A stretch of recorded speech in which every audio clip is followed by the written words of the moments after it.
Hello there, everyone. It's Hunt back with another episode of Tabletop Recap. That's right, the one called Fate is currently knocking at your door, and you better answer. So, we have gone a few weeks without an episode. I am very aware of this. Very aware of this. That is because a lot of stuff has gone down.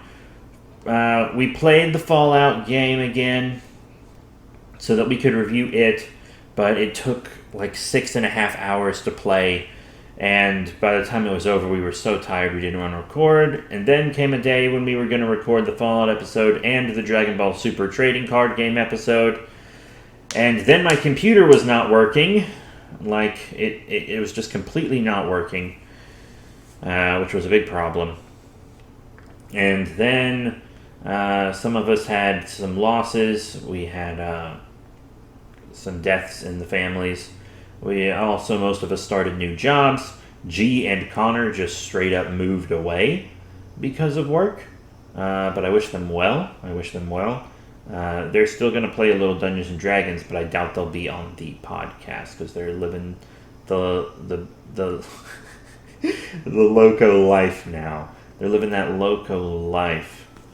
But yeah, they have the type of jobs that keep you busy all the time. So we're going to talk about several things today. One, I just wanted to explain that and apologize. Not that I have anything to apologize for. It's my podcast. I can do what I want. But still, I am sorry that it happened without warning at the very least. I do apologize for that. But we did play another episode. We did play another session of Karen's D&D campaign, but we were all so tired afterwards, and I wasn't feeling super great anyways because of my recent loss. I was pretty much mentally absent for half the game until I said we needed to take a break, and I kind of had my little cry and just kind of reset myself, and then I was able to get into it. But we were all so tired afterwards, and also not really much happened, to be completely honest. I was kind of mentally checked out, and not a lot happened, so we're just going to save it for the next time and do 2 sessions in one episode, because not much happened. It was like we camped twice, and then it was just some bandits, and not much happened. But speaking of Dungeons and Dragons, there's a little third-party Dungeons & Dragons story that was recently linked to me by my boy Steven. And it was really, really cool. It was this D&D adventure called Dino World, and it's basically just Jurassic Park in Dungeons and Dragons. That's the entire concept, and I really want to play it. If you go to Dungeon Masters Guild or dmsguild.com, Celeste Konowich's Dino World, which is a bestseller actually, is there for $3.95. $3.95 for the whole adventure. Really, really good stuff. I'm actually going to read it. Give you guys the read-up for it here. Explore an abandoned dinosaur theme park in search of your quarry, but beware, predators of all sorts stalk the crumbling ruins and toppled tourist attractions of Dino World. Dino World is an Eberron Oracle of War salvage mission for Tier 2 characters that can be completed in 3 to 4 hours. It is Adventurers League legal if used in conjunction with the salvage bases and missions supplements. Dino World was designed with the Eberron setting in mind, but it can be easily adapted to most fantasy settings and makes a great one-shot game or side quest. As an added scaly bonus, it uses every single dinosaur stat block published for 5e. This is a DM's Guild Adept production. The Dungeon Masters Guild Adept program brings talented individuals together for creative development. Guild Adept products are identified with a golden ampersand, and it's really cool. And I want to play it so badly. You guys know I am a huge dinosaur fan. Pretty much literally every review for it on the site is 5 stars. It has a solid 5-star rating. People really love it. It might just be because of Jurassic Park nostalgia, because we can see that's kind of big these days with Jurassic World and etc. But I really want to play it, but my group doesn't want to play it with me. They just want to do homebrew stuff all the time. When it comes to D&D, my main group kind of refuses to do anything like this. But, if one of my friends would run it for me, because I want to participate in it, I don't want to be the one to run it. I'm not much of a DM, to be completely honest. I'm more of a keeper for Call of Cthulhu. But I would pay for it if someone would run it for me. I just got to find one of my DM friends that's willing to do it.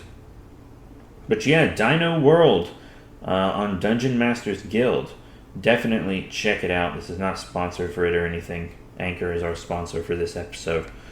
Probably. But, yeah, definitely check it out. So, yeah, it looks like Steven, actually he just messaged me, to be completely honest. It looks like Steven is going to run it at some point, but not some point soon. When he does run it, I'm definitely going to get in on that, and I'm definitely going to do a podcast about it for all of you, my friends.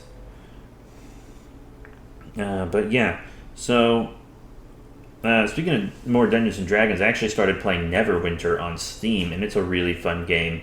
I feel like I know it's a video game, but I feel like I can mention it because it's based on a tabletop game. It's really, really fun, really, really cool. I'm currently stuck on a boss. Not because the boss is so tough, but because he spawns in a bunch of bandits that fight next to him. And it's freaking... Yeah, but remember, when you play an MMORPG, always play as a woman so people will give you free shit. That's that. Now I'm going to read you an RPG horror story that I prepared. It's from my high school Dungeons & Dragons days. I posted it on Reddit a while back in our RPG horror stories. Forced to play with racist, homophobe bully. This horror story happened about a decade ago when I was in high school. In school, we had an unofficial D&D club that we started. The principal would not let it be an official club since we lived in a rural area and many people thought it was the devil, including my mother. Convincing her to let me play is its own story. Just so you know, the way I convinced my mom to let me play is she asked me, would Jesus play Dungeons & Dragons? And then I said to her, would Jesus watch all the soap operas that you're into? And then she let me play. We were allowed to play on Fridays after school, but got no funding or anything. We had a pretty good starting group. It was me, my boy Steven, the twins, the Christian female player, and our history teacher who was DM and a lifelong player. We were the main group for all 4 years, with others coming and going. One of the temporary players was one of the few bullies the school had. Our school was so small that everyone kind of got along. If you were a bully, the whole school would turn against you, at least in my class. It was nice. The kid was in the class below us and was always a problem at school. He bullied everyone, and if you stood up to him, he would report you as a bully to the principal. He even did it to me once. The Yu-Gi-Oh players in school shunned him because he kept stealing their cards. Then he said that they were using cards to gamble, so he got trading cards banned from school, even in the after-school clubs. Well, one day he decided that he wanted to play D&D with us. We were dreading it, but we had no choice. We knew if we turned him away, we would never be allowed to play at school again. And that was the only place we had. My rural town literally didn't even have a place to buy clothes. Do you think we had a game store? Anyhow, he doesn't care to make a character, so we throw a pre-made at him. At some point, within the first 30 minutes of playing, he makes a really low roll and something funny happens. We all chuckle and are then ready to move on. But he is not. The bully stands up and shouts, "Don't laugh at me, you bunch of..." And then there's like a gay slur. Yeah, you know, what Tom Cruise does in that South Park episode. That was not okay. All of us players were too stunned to say anything, but our teacher DM stood right up and shouted back, "You do not bring that homophobic trash to my table, you got that? If you say anything like that again, you are banned." I'm bi, so I really appreciated that. That teacher later came out as trans after I graduated and got fired because of it, sadly. #BibleBelt. The twins and Steven were supportive of LGBTQ people, and the Christian player thought it was wrong but was also smart enough to keep her opinion to herself usually and let people live their lives. The bully didn't say anything like that again. He soon left the group because I wouldn't let his thieving ass come to my house and look through my trading cards. He later got fired from his job at a gas station after high school for calling an African-American customer the N-word on his first day. I guess he never learned. TLDR, homophobic bully gets shut down in D&D and doesn't learn his lesson. Yeah, that's my old RPG horror story, you know? Those were good times. And in our Call of Cthulhu, I also asked people for their best Call of Cthulhu stories. And they gave me some. So, Nezeraj, Nezzeraj, said, ran the dead light scenario, spoilers ahead, and the party convinced the recently widowed woman in the diner to sacrifice herself to the creature because they bluffed that it was likely an angel who had raptured her husband and it was her time to go. It was smart thinking, and while it did cause an innocent woman to die, it was not as bad of an outcome as is possible in that adventure. And then Tove Wabe commented on that. My players became convinced that Amelia, who had swooned, was controlling the light from her unconscious state. Either that or someone in the forest. They fired wildly out of the house and eventually sacrificed Amelia and blackmailed Mary into silence. I am frightened of them now. Of that they might be capable of. And then Zoth Friends commented, I was doing a homebrew scenario about Sleepy Hollow, and they'd gotten the horseman's head, sacrifice 1 point of health, and summon it. You give it a command, and it would do it until it completed the task or dies. One person wanted to give the head back to the horseman, freeing it. Another wanted to give the head to Rasputin and trade for his daughter's soul. The other player didn't know the reasoning. So they compromised, and the second player shot the first, killing him, and ran off with the head. And Tovwabe commented on that as well, saying, I think most scenarios would benefit from the random addition of Rasputin, regardless of time period. And those are really the only two things I got, or I guess 3. But, it was still fun. Still a nice little thing. I really, I dig that stuff. I should probably upvote all those. I'll just upvote all those, even though they're 2 months old. Yeah, I did that a while ago. But we also have a few more things. I just want to tell some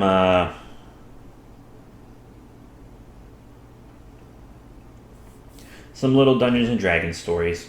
Remember Connor's first character, the Edgelord self-insert that was built like a rogue but was an artificer? So that character actually did end up dying because he was built like trash. But it's your first character, you can excuse that. It was his first character. But he died in an amazing fight with the Green Dragon at the end of the Rick and Morty adventure. You see, it was within their CR. Like, they were the right level to fight this thing, but they just did not do well. I kept giving them out over and over, and they just, wouldn't take it. But eventually they got the dragon, because later in the fight, the dragon missed a lot. I was DMing for that one, actually, because I bought the Rick and Morty campaign. It's not as good as you would think it would be. But there was one roll where the dragon rolled a nat 20 and would have killed someone, and I fudged that roll and said it was a miss. He would have killed Bork, if you remember Bork. Big Boy Chungus was playing as Bork. Spork wasn't there, sorry. But, yeah, there was this amazing dragon fight, and the dragon, I rolled to see who it would hit with its attack, and I rolled up odds, which was Connor, the Trading Card Goblin's character, and it did hit him, sadly. So that was that, and he did end up dying. But it was actually a really good dragon fight. The dragon gave them an out. It was like, if the Dragonborn gives me their Shield of Bahamut for my horde, I'll let you go. And the Dragonborn wouldn't do it, but I gave him some outs like that. and they just didn't take them. See, normally these episodes, I try to keep them PG. For my second, I have to mention this for my second story. Normally I try to keep these episodes PG, because my friends want them kept PG, and because sponsors like it PG. But this next story is not PG. And since I'm doing an episode by myself, I think you've already noticed that I can curse, because I've cursed twice. But this next story is also during the Rick and Morty adventure. Before an owlbear will let you continue, you have to satisfy her motherly instincts. You know, I was just going to be like, oh, cuddle with her and stuff. But Bork was like, no, I'll satisfy her motherly instincts by giving her more children. So Bork rolls like a nat 20 to have sex with the owlbear. And it got graphic. So graphic that I'm not going to say what happened, but the owlbear got pregnant with quarter orc babies. I think he's half orc. Yeah. So that was pretty wild.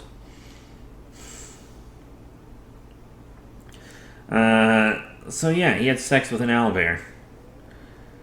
And there was also this pirate riddle in Rick and Morty that's really easy. It's like, you have a barrel full of gold, you put something in it, and now there's less gold. What did you put in it?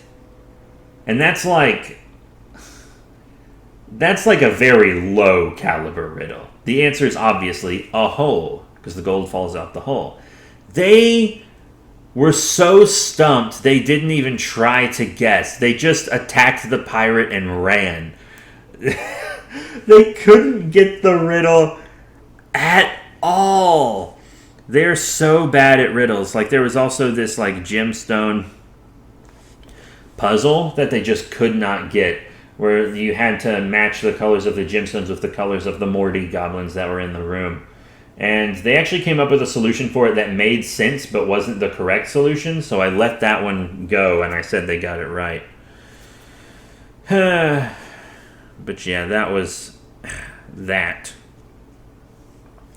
And then G, there's this wand of magic missile that you can get in the adventure. And the thing with the wand is, since it's so small, every time you use it and then put it away, you have to roll to see if you get to keep it, right? And you get to keep it on anything but a natural 1, and it had 7 charges. Well, G didn't actually know how charges work because he's also a new player. That's kind of the new player group. I'm not in that group anymore.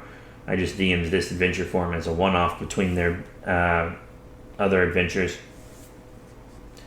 But, so he used all the charges and then threw the wand away like it was useless. And we were all like, dude, it'll recharge. It's okay, you can keep the wand.